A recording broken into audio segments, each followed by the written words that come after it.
Vamos a estudiar las Escrituras, tomando siempre a Cristo Jesús como nuestro centro, el centro de nuestra vida, de nuestra predicación. Y comparto en esta mañana un tema que se llama Cristo crucificado y resucitado. Y dice el verso 1, 1 Corintios 15, 1: además os declaro, hermanos. Voltee con su compañero y diga: ¿es hermano o primo? Si es hermano, pues es para nosotros, ¿verdad? Si es primo, pues tiene la oportunidad con el Señor. Os declaro, hermanos, el evangelio que os he predicado, el cual también recibisteis, en el cual también perseveráis. Esta palabra declaro, del griego agnorizo, significa el evangelio que os he predicado, o sea, les he dado a conocer. La definición es el evangelio que les he dado a conocer.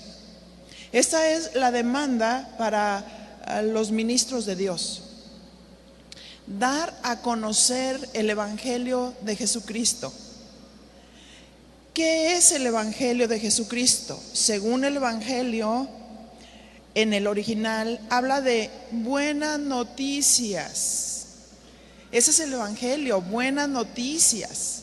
Y las buenas noticias es que Jesús nació, pero nació con un propósito. No se quedó niño como muchos todavía lo tienen. Jesús nació, creció, se fortaleció, creció en sabiduría. El Señor Jesús llegó a cumplir el propósito hasta el último momento, porque Él dijo: yo siempre hago lo que al Padre le agrada. El Señor Jesús vino a cumplir el propósito del Padre, descender a la tierra para morir por nuestros pecados. ¿Y cómo no van a ser buenas noticias? Si las buenas noticias es que, primeramente, estando consciente de que el hombre pecó, que cuando Dios hizo al hombre, entonces el hombre decidió seguir sus propios caminos. El hombre se perdió. El hombre dejó la sabiduría de Dios y tomó la sabiduría del diablo. El hombre se pervirtió, entró la malicia, entró la rebeldía, entró la inseguridad, entró la muerte. Lo vemos con Caín y Abel. ¿Cómo no van a ser buenas noticias saber que Jesús descendió en forma de hombre para morir por nuestros pecados, para rescatarnos de nuestra vana manera de vivir, para unirnos al Padre? ¿Cómo no van a ser buenas noticias? Por eso San Pablo dice: les declaro que les he dado a conocer el evangelio. No admito otra cosa que no sea el evangelio. Si somos ministros de Jesucristo, predica el evangelio, predica a Cristo crucificado. Él es la base de nuestra vida, Él es el fundamento, como dice 1 Corintios 3. San Pablo decía: yo como perito arquitecto puse el fundamento, y nuestro fundamento es Cristo Jesús, porque Él es Dios, porque Él descendió, se hizo en forma de hombre para morir por ti y por mí. Él miró la condición de la humanidad y decidió venir a la tierra para salvar al hombre. ¿Cómo no van a ser buenas noticias? Les declaro, les he dado el evangelio, dice, que os he predicado. Eso es lo que tenemos que hacer los ministros: predicar las buenas noticias, predicar a Jesús, predicar la obra de la cruz. Dice: el cual perseveráis. Esta palabra perseveráis, del griego estao, significa estad firmes. Persevera en el evangelio del Señor, estad firmes, porque muchos en estos tiempos no están firmes en el evangelio de Cristo. Otros están predicando otro evangelio. Otros están poniendo su doctrina y no la doctrina bíblica, la doctrina del hombre. Una verdad que nosotros tomamos aislada, una verdad que no tiene base bíblica desde Génesis hasta Apocalipsis, no puede ser una doctrina de Cristo. Todo tiene que partir de la obra de la cruz. Todas las doctrinas tienen que partir de la obra de la cruz. El plan de redención está señalado desde el Génesis, desde Génesis 3:15. Ahí está profetizado y dice ahí: persevera, estad firmes. Es necesario estar firmes, firmes en lo que creemos. Por favor, firmes en lo que creemos. Cuando está hablando de firmeza, está hablando de algo sólido. Por eso Cristo es la roca. La roca nos da la idea de firmeza, de estabilidad. Nosotros somos piedras vivas, somos piedritas, dice Pedro, pero Jesús es la piedra viva. Jesús es la piedra angular. Nuestros pies pueden estar firmes en Cristo. Nuestra vida puede estar firme en la obra de la cruz, en sus principios. Si alguien ha quitado Cristo del centro y la doctrina llega a ser en primer lugar de su vida,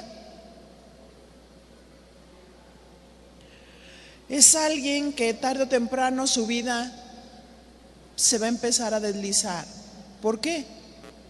Porque nos lo dice Mateo 7:24 cuando habla de los dos cimientos.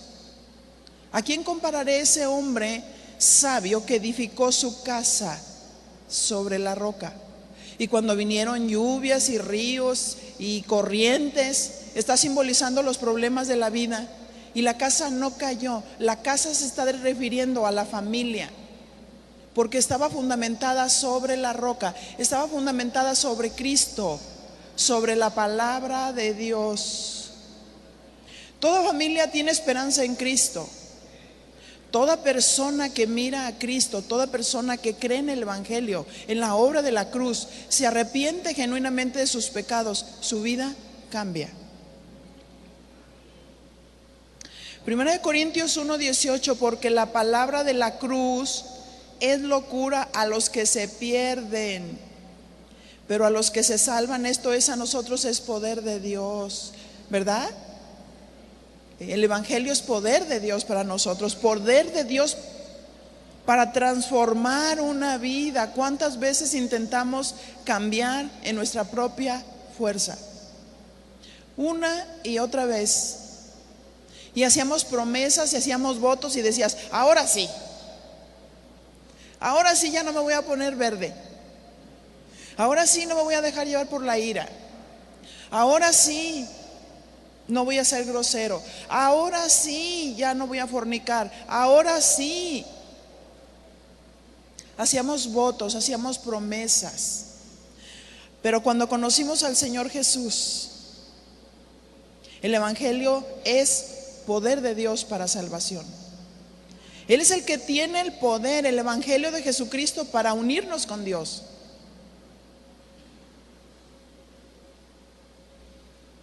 Poder para cambiar una vida, poder para trasladarnos de las tinieblas a la luz admirable. Es lo que sucede cuando una persona recibe verdaderamente el Evangelio de la cruz. El Señor nos traslada de las tinieblas a la luz admirable. Dios es luz y no hay ningunas tinieblas en Él, dice Primera de Juan. Dios es luz o hay tinieblas. Nuestra vida no es en medias tazas. No podemos ser santos pecadores. El que es nacido de Dios no practica el pecado, porque tiene la naturaleza nueva, tiene la naturaleza de Dios. 1 Corintios capítulo 15 verso 2. Y dice así: por el cual asimismo, si retenéis la palabra que os he predicado, sois salvos si no creísteis en vano.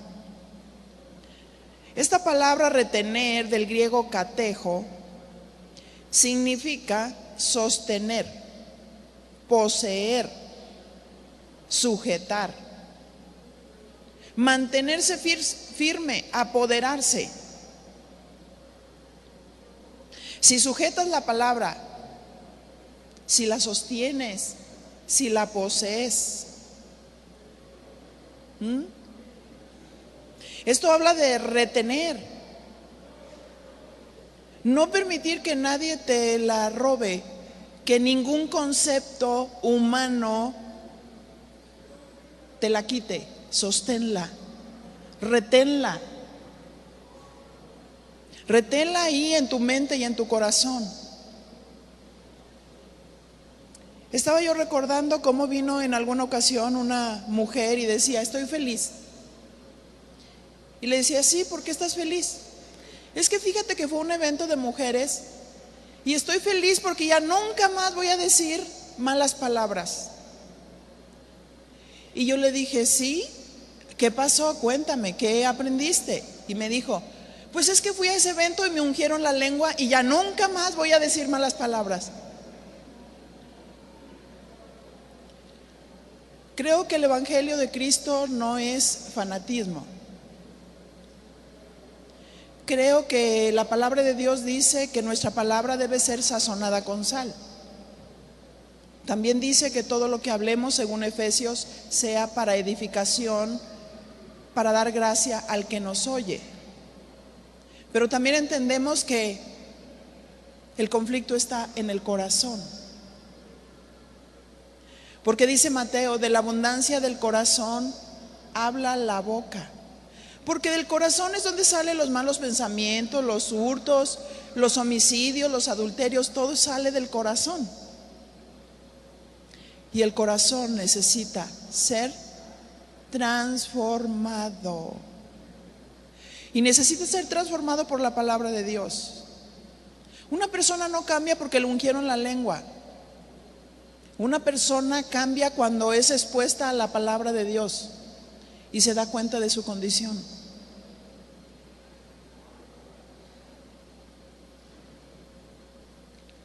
Cuando escuchamos la palabra, entonces tenemos la esperanza de tener la convicción que solamente viene a través del Espíritu Santo.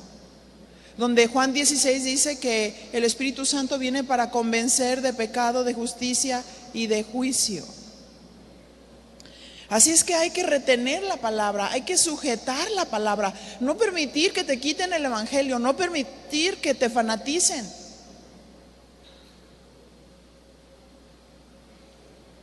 Esta palabra del griego logos significa algo dicho. Habla de la expresión divina. Habla de predicar el Evangelio, la doctrina del Evangelio. No habla de cualquier merolico, cualquier persona que se para hablando de sus propios pensamientos. Muchos púlpitos están siendo llenados por metafísicos que pareciera que están hablando la palabra de Dios, pero no es la palabra de Dios. Necesitamos aprender a trazar la palabra de Dios. ¿Qué es lo que dice Dios? Como cuando recibes una carta. Eso se llama la ley del contexto. Cuando yo recibo una carta, no leo el párrafo de en medio. Empiezo a leer la carta desde el principio para saber qué es lo que me quieren decir, ¿verdad? Porque si tú empiezas a leer un versículo fuera del contexto, entonces se va a entender como eso quiere decir, pero no es lo que verdaderamente quiere decir. Es por eso es que Dios nos está empujando a escudriñar la palabra. Escudriñar las escrituras para que no le digan, que no le cuenten que la luna es de queso, sino que tú mismo compruebes por ti mismo si esto es lo que dice la palabra de Dios. No es lo que el hombre me viene a decir y te mueve de un lado a otro como las olas del mar, sino es lo que Dios dice y está bien trazado.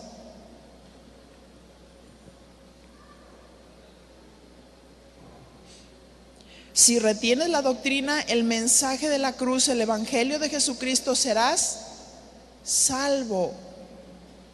Si no creísteis en vano, dice San Pablo. Esta palabra vano, del griego eike, significa algo que no causa efecto. Retén la palabra si es que no creíste en vano. Si el evangelio no te causó efecto, si tú ves que tu vida no está cambiada, no está transformada a la imagen de Dios,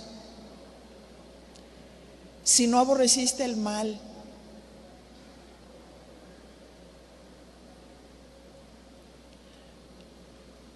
si no se está reteniendo la palabra del evangelio, dice, si no causó efecto, pues no eres salvo. ¿Cierto? Porque ahorita, como dijo mi esposo, todo el mundo es cristiano hasta el diablo. Por ahí surgió un apóstol que decía que estaba orando para que el diablo se convirtiera. ¿Eso es bíblico? ¿Verdad que no? Así como eso vas a escuchar miles de cosas donde tú debes de discernir. Tú debes de conocer la palabra para que cuando escuches algo la disciernas, la juzgues, la separes. Esto sí, esto no, eso está equilibrado, esto no. Es una responsabilidad la que tenemos. Primera de Corintios 15:3 dice: porque primeramente os he enseñado lo que asimismo recibí. Escuche eso, os he enseñado, dice San Pablo, lo que asimismo recibí, que Cristo murió por nuestros pecados, ¿conforme a qué? A las Escrituras. El evangelio de la cruz no es una invención del hombre. Cristo murió por nosotros conforme a las Escrituras, profetizado desde el Antiguo Testamento. Cada una de las figuras, desde el Génesis, tenemos plasmado la obra de la cruz. El hombre peca y el hombre está tratando de cubrir su pecado como lo hizo Adán y Eva. Ellos pecaron, entonces se hicieron delantales para cubrirse. Esos delantales significaban las obras del hombre.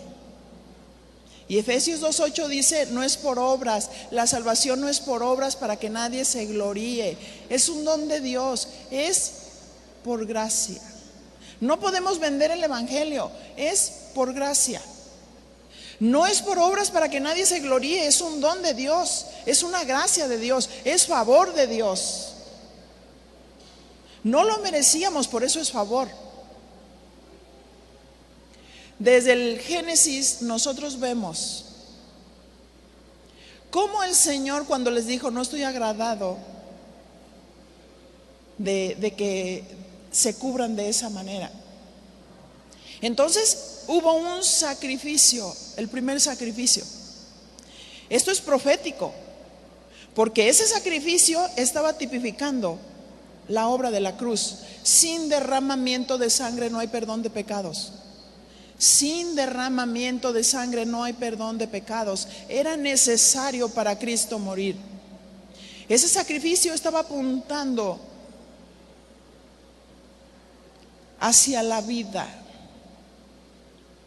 El tabernáculo era una sombra y figura de lo que había de venir. El sacerdote se paraba frente a la puerta del camino, la puerta de la salvación. Después se encontraba con el altar del sacrificio. Era necesario pasar por el sacrificio. No se podía eludir el sacrificio. Jesús, cuando estaba en el Getsemaní, decía: Padre, si es posible, pase de mí esta copa, pero no se haga mi voluntad, sino la tuya. Estaba ahí batallando, estaba luchando, estaba en una gran lucha en su alma. que no se haga mi voluntad, sino la tuya. Era necesario el altar del sacrificio, porque ahí se sacrificaba al animal. Ahí se sacrificaba al macho cabrío, aquel que estaba tipificando la ofrenda de pecado. Jesús se hizo pecado. Jesús se hizo maldición, llevó toda la maldición, todos los pecados de la humanidad. Cuando muere, todo se oscurece. Gálatas 3:13 nos lo dice claramente, se hizo maldición. Llevó todo el pecado de la humanidad, fue el sustituto perfecto por ti y por mí. Murió por nuestros pecados. Era imposible para el hombre a través de sus propias obras, que dice la Biblia que nuestras obras son como trapos de inmundicia. Esos trapos que usaban los leprosos. Esos trapos malolientes, esos trapos no deseables.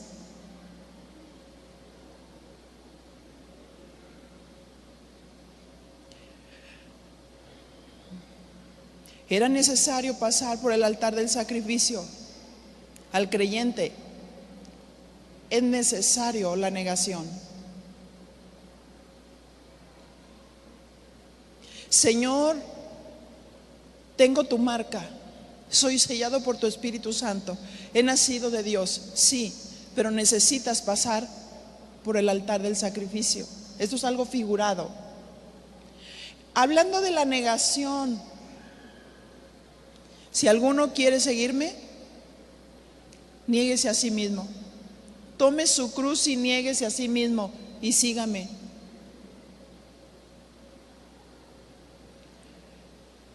Dios quiere que un hijo de Dios se niegue a sí mismo, pague el precio de ser un hijo de Dios. El cristianismo cuesta, no es un club. Hay que pagar un precio para que la luz de Dios se vea. Porque el Señor dijo, yo soy la luz del mundo, pero de pronto les dijo, ustedes son la luz del mundo. Una luz no se pone debajo de la cama, sino sobre el candelero para que alumbre a todos los que están en casa.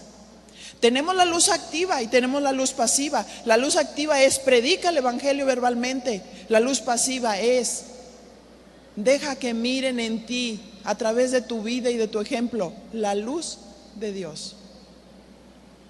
Y el que es hijo de Dios no anda en tinieblas, porque las tinieblas, como dice Primera de Juan, van pasando. A través de que nos exponemos a la palabra de Dios, nos negamos a nosotros mismos en obediencia a Dios, aunque nos duela mucho. Entonces la luz de Dios se empieza a reflejar.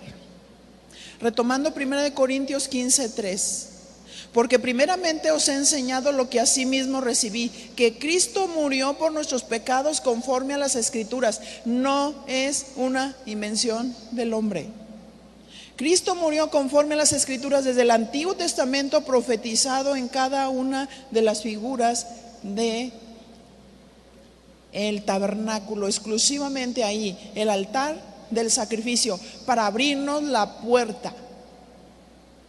Jesús, la puerta del camino, la puerta de la salvación. Todo ese recorrido era necesario pasarlo hasta llegar a la puerta de la vida.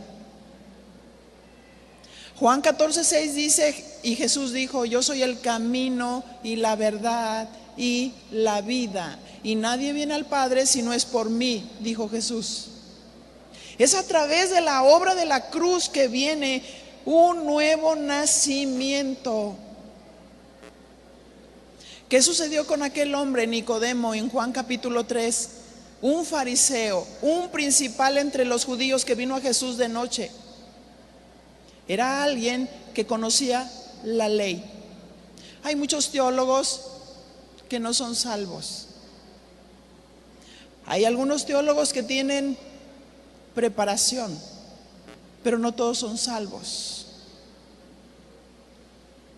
Nicodemo conocía la ley, sin embargo, Él fue a Jesús de noche porque quería conocerlo.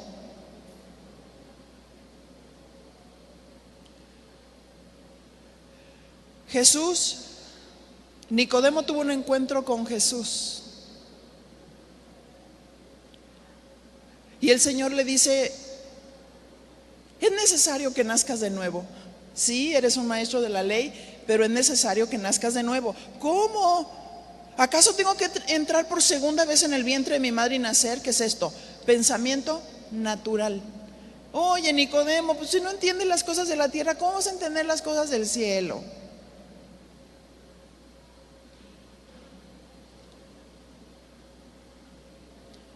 El viento sopla de donde quiere y oye su sonido, mas no sabes ni de dónde viene ni a dónde va. El viento del Espíritu, una característica del Espíritu Santo, hablando de la guía de Dios en la vida de Nicodemo, diciéndole: yo voy a tomar tu vida. No importa quién seas, no importa tu posición, no importa tu rango, a Dios no le importa qué religión profesemos. Pero si alguien está dispuesto a buscar a Jesús, si alguien está dispuesto a humillarse, a reconocer quién es Dios y arrepentirse de sus pecados, alcanzará salvación. Así es que eso estaba profetizado.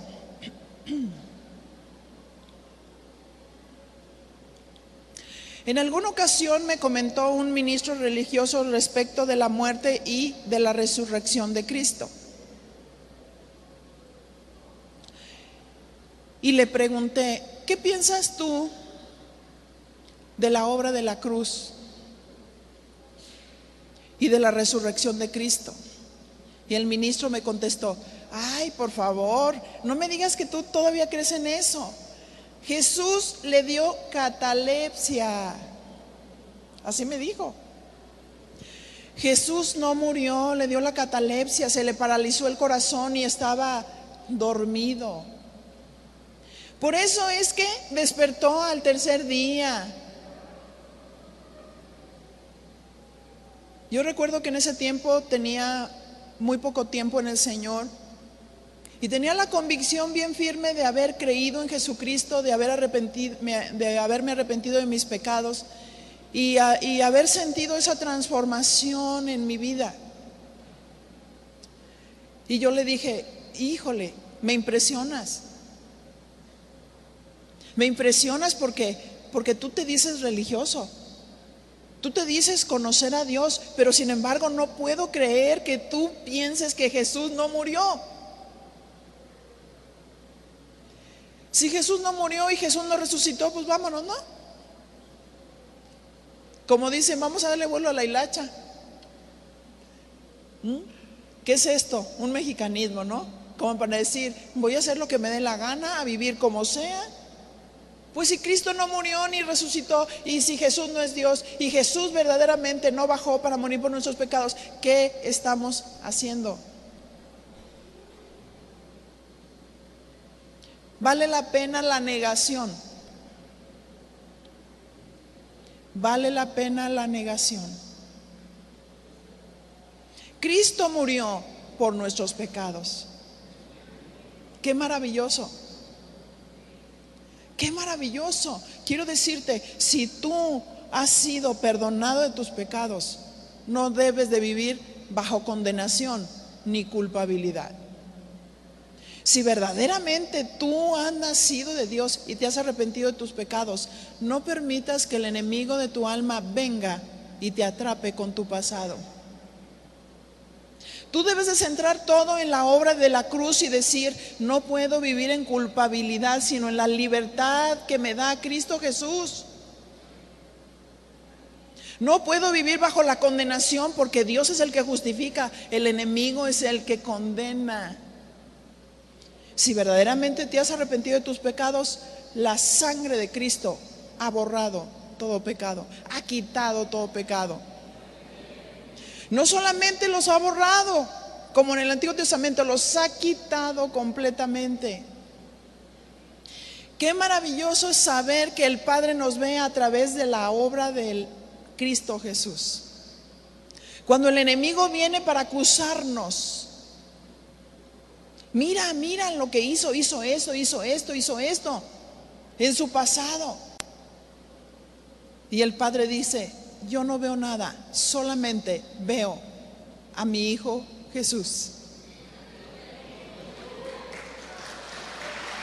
Solo veo a Jesús.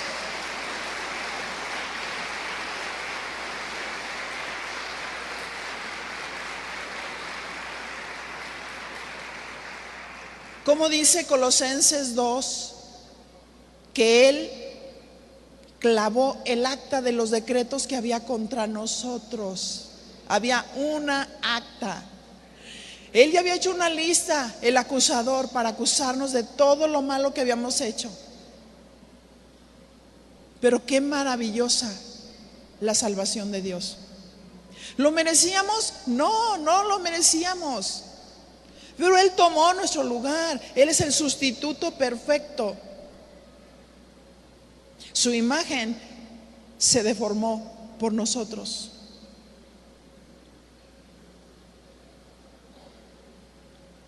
Qué tremendo. Siempre me impresiona entender el sacrificio voluntario. Ese sacrificio que lo hizo por amor por nosotros. Hay ocasiones en que no queremos perdonar a otros sus ofensas.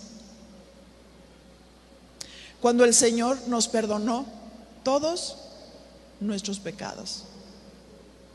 Y lo maravilloso es saber que Cristo Jesús no nos culpa. Cuando el hombre y la mujer, y más la mujer, se vuelve histórica, ¿verdad? Y empieza a reprochar todo lo que ya quedó atrás. No es de Dios.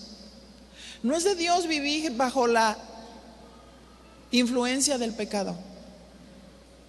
No es la voluntad de Dios vivir con amargura. No es la voluntad de Dios vivir con el resentimiento, el odio.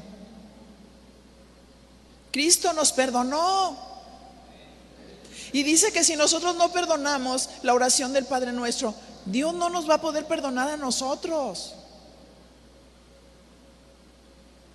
Él va a retener si tú no perdonas.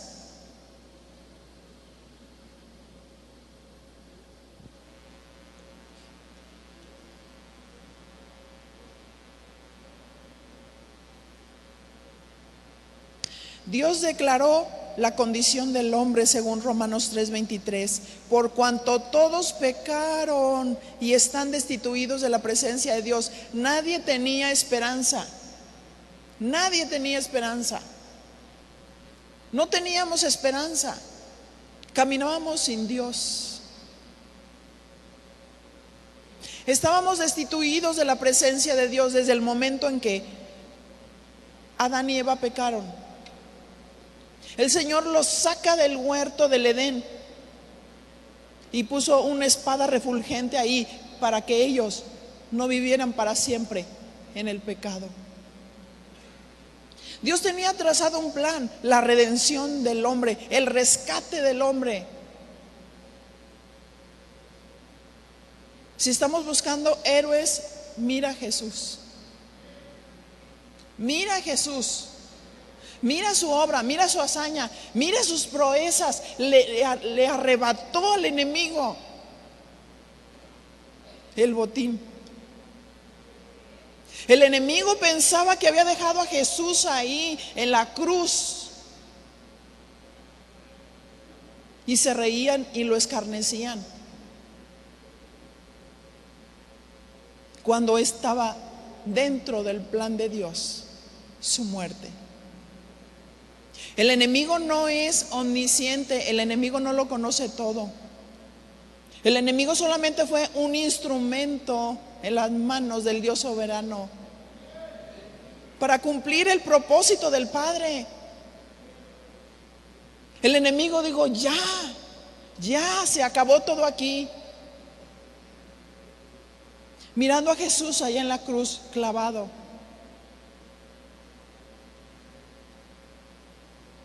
pero estaban a punto de presentar una gran victoria.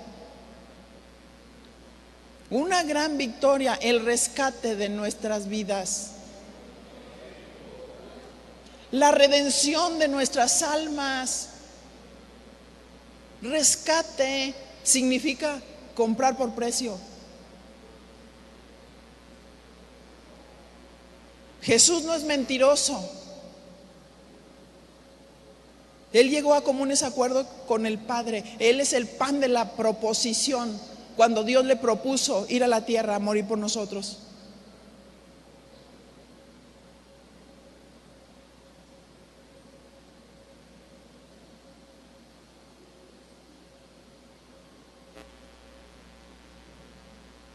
Romanos 3:24 dice que somos justificados gratuitamente por su gracia, mediante la redención que es en Cristo Jesús. Nos compró por gracia. ¿Cómo que vende la salvación? ¿Cómo que vende las dádivas que Dios hizo cuando veía y tenía compasión por la gente y sanaba a los enfermos? ¿Cómo que te cobro porque recibas el Espíritu Santo? ¿Cómo que te cobro para ser sano? Donde recibimos el Evangelio gratuitamente por su gracia. Por la redención le costamos a Jesús.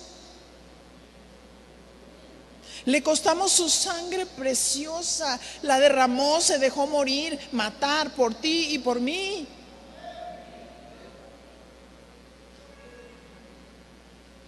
Isaías 53, profetizado.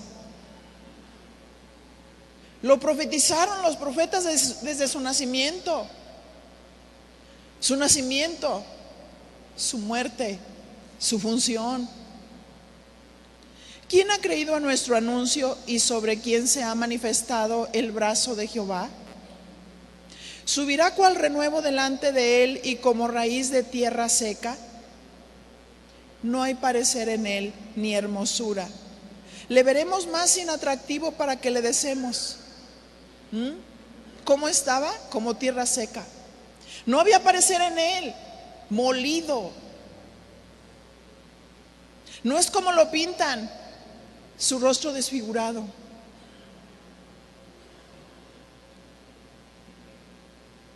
Humillado. Dice verso 3, despreciado y desechado. Hay algunos que están amargados porque se sienten despreciados. Despreciados por otros ministros, despreciados por tus padres, despreciados por los vecinos. Pero Jesús fue despreciado y desechado entre los hombres. Varón de dolores,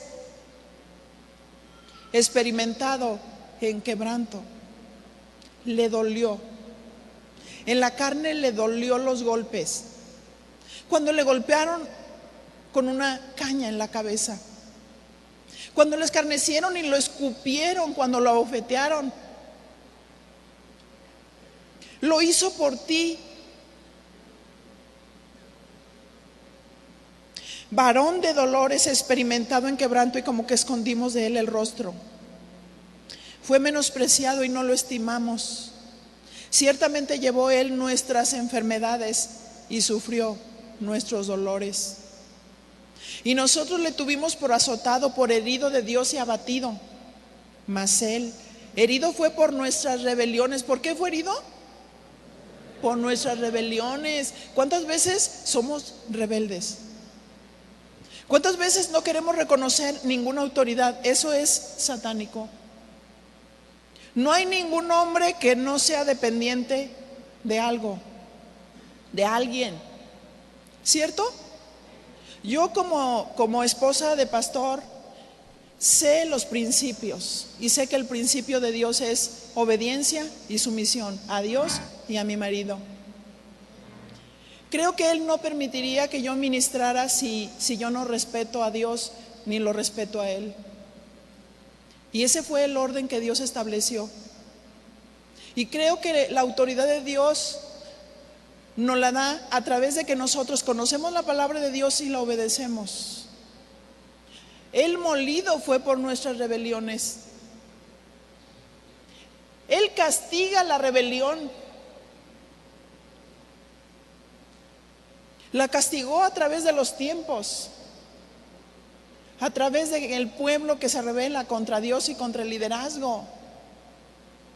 Dios castiga y disciplina y azota a todo el que recibe por hijo, porque lo ama, porque lo ama, porque quiere ver su iglesia sana, su iglesia reformada, su iglesia transformada. Mas Él herido fue por nuestras rebeliones, molido por nuestros pecados, el castigo de nuestra paz fue sobre Él, y por sus llagas fuimos nosotros curados. Todos nosotros nos descarriamos como ovejas, cada cual se apartó por su camino, mas Jehová cargó en Él el pecado de todos nosotros.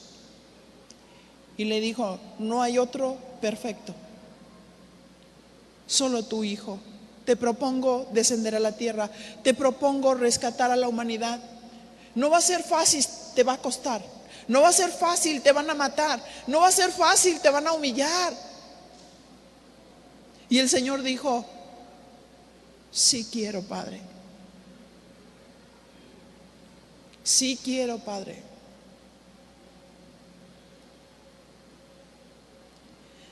Ese es el amor impresionante, el Dios infinito. Desciende en forma de hombre, caminó aquí en la tierra.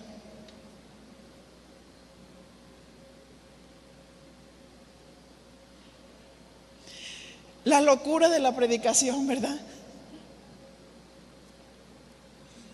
Por la obra de la cruz vamos a ser salvos. No por la filosofía, no por la psicología, no por el humanismo, no por los grandes pensadores, no, por la obra de la cruz. Primera de Corintios 15:4, retomando el pasaje.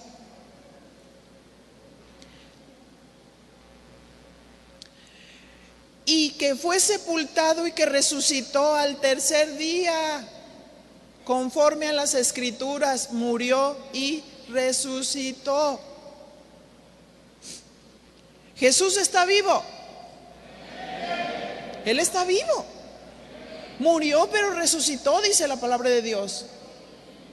No fue porque despertó de la catalepsia, fue porque resucitó de los muertos. El Padre lo levantó.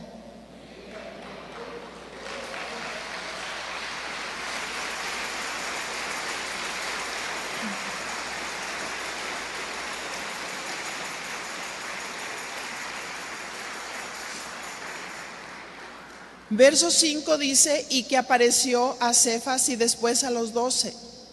Jesús resucitado aparece a sus discípulos. Después apareció a más de 500 hermanos a la vez, de los cuales muchos viven aún, y está hablando de ese tiempo, y otros ya duermen. Tenemos las pruebas de un Dios vivo y resucitado.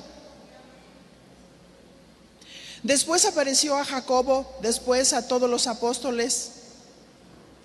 No solo experimentaron el Cristo crucificado, pero también el Cristo resucitado. Y verso 8 dice: y al último, habla Pablo de todos, como a un abortivo me apareció a mí. Porque yo soy el más pequeño de los apóstoles, que no soy digno de ser llamado apóstol, porque perseguí a la iglesia de Dios. Pablo reconoce sus pecados. Pablo dice: fui malvado,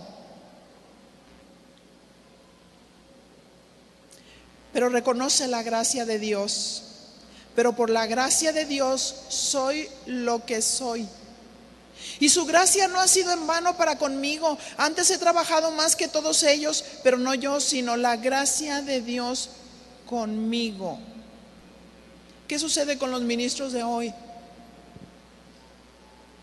Hacen a un lado la luz de Dios, la gracia de Dios, y ellos se ponen en el centro y piden pleitesía como si fueran dioses. Hoy no pasa como como lo que le pasó a aquel rey en el Nuevo Testamento cuando dijo, voz de Dios y no de hombre, y cayó comido de gusanos. ¿Cómo un hombre puede decir que es Dios? Un hombre tan imperfecto que ni siquiera sabe arreglar sus propios problemas. Algunos hombres pasionales que viven vidas dobles. Hombres que permiten la adoración. San Pablo le decía a Timoteo, cuídate de ti mismo y de la doctrina.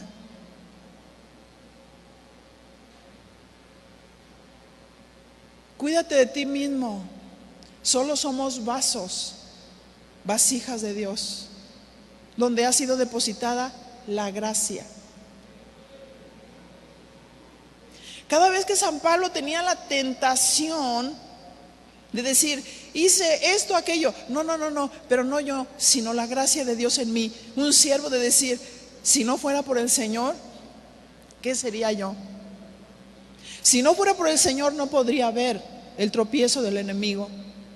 Si no fuera por el Señor no podría servir con esa sabiduría.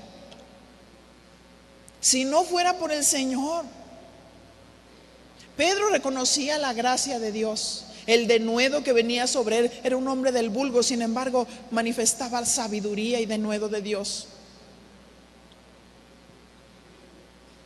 Constantemente San Pablo ejercita el reconocer a Dios en todo lo que Dios hace en él, manifestando al Cristo resucitado. Verso 11 dice, porque o sea yo o sean ellos, así predicamos y así habéis creído. Cristo murió por nuestros pecados y está resucitado.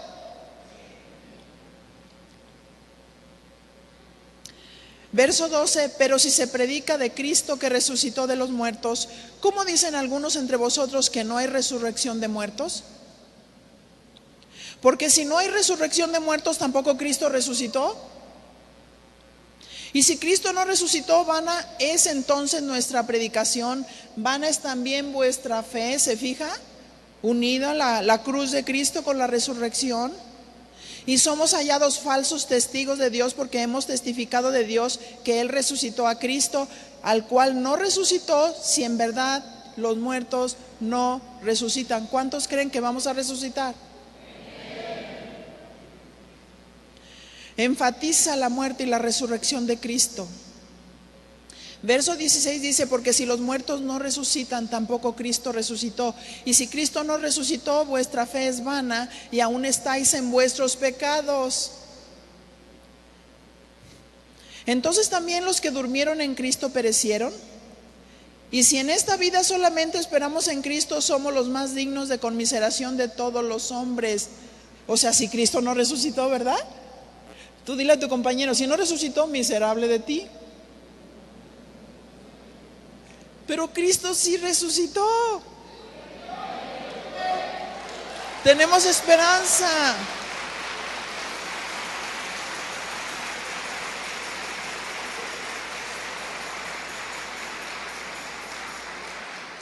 Y dice así, mas ahora Cristo ha resucitado de los muertos, primicias de los que durmieron es hechos. Porque cuanto la muerte entró por un hombre, también por un hombre la resurrección de los muertos. Porque así como en Adán todos mueren, también en Cristo todos seremos vivificados. Pero cada uno en su debido orden. Cristo las primicias, luego los que son de Cristo en su venida, luego el fin, cuando entregue el reino de Dios y Padre y cuando haya suprimido todo dominio, toda autoridad y toda potencia. Porque preciso es que Él reine hasta que haya puesto a todos sus enemigos debajo de sus pies. Y el postrer enemigo que será destruido es la muerte. Pero luego que todas las cosas le estén sujetas, entonces también el Hijo mismo se sujetará al que le sujetó a Él todas las cosas, para que Dios sea todo en todos. Y nos pasamos a 1 Corintios 15:50 y aquí estamos concluyendo. Pero esto digo, hermanos, que la carne y la sangre no pueden heredar el reino de Dios, ni la corrupción hereda la incorrupción. He aquí os digo un misterio, no todos dormiremos, pero todos seremos transformados.